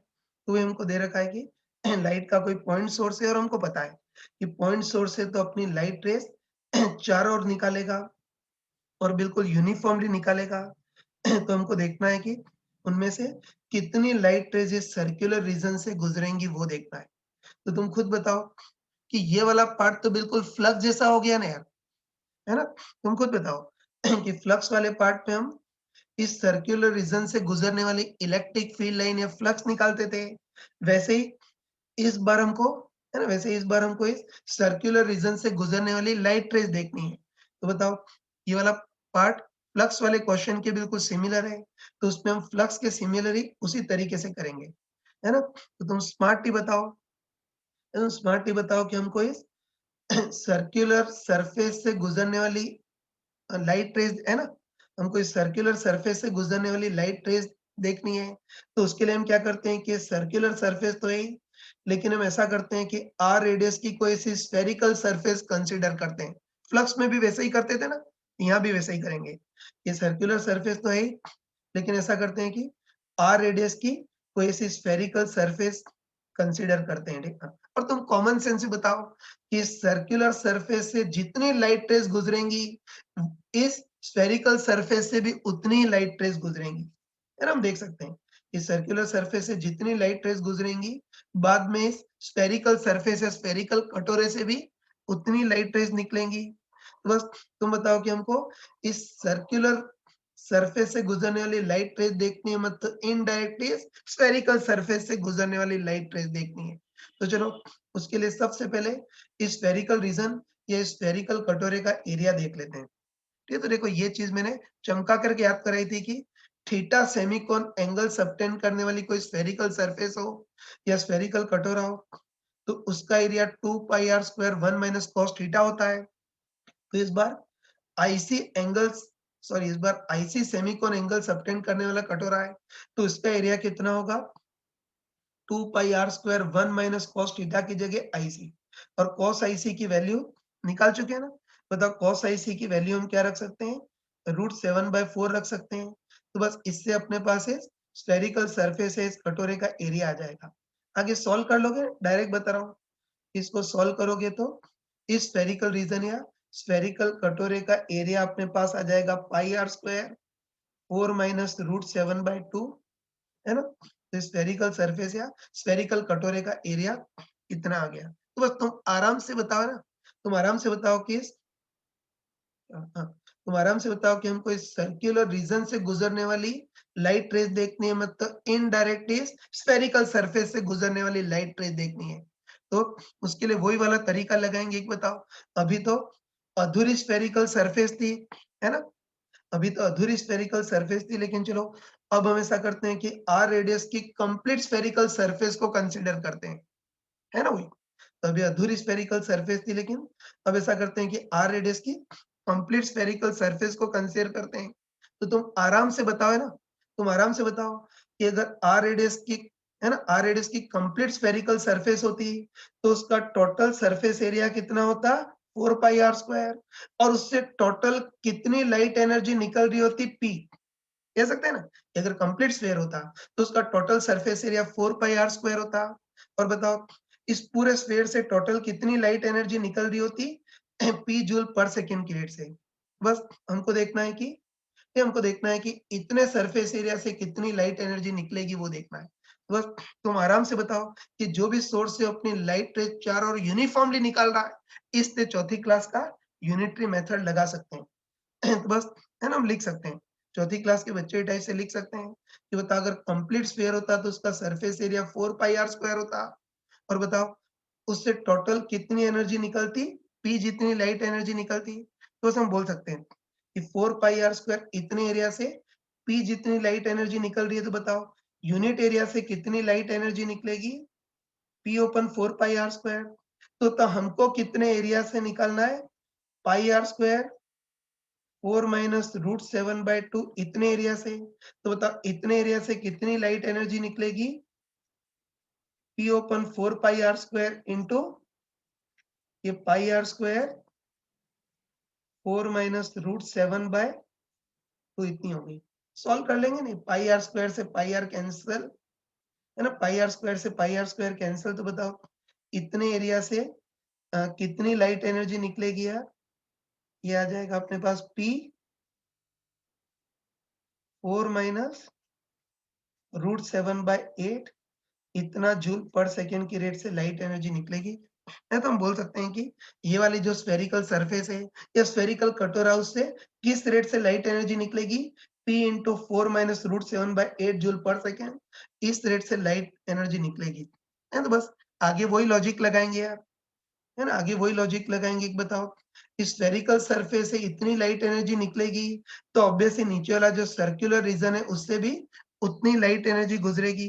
तो बस हम बोल सकते हैं कि, है ना, बोल सकते हैं कि वाटर सरफेस से बाहर किस रेट से एनर्जी जा पाएगी, 4 - √7/8 इंटू पी, इस रेट से लाइट एनर्जी वाटर सरफेस से बाहर निकल पाएगी। तो आई थिंक अब अगर इस पैटर्न के कहीं से भी क्वेश्चन आ गए पूरी फिजिक्स में, तो इजीली तुम कर सकते हो।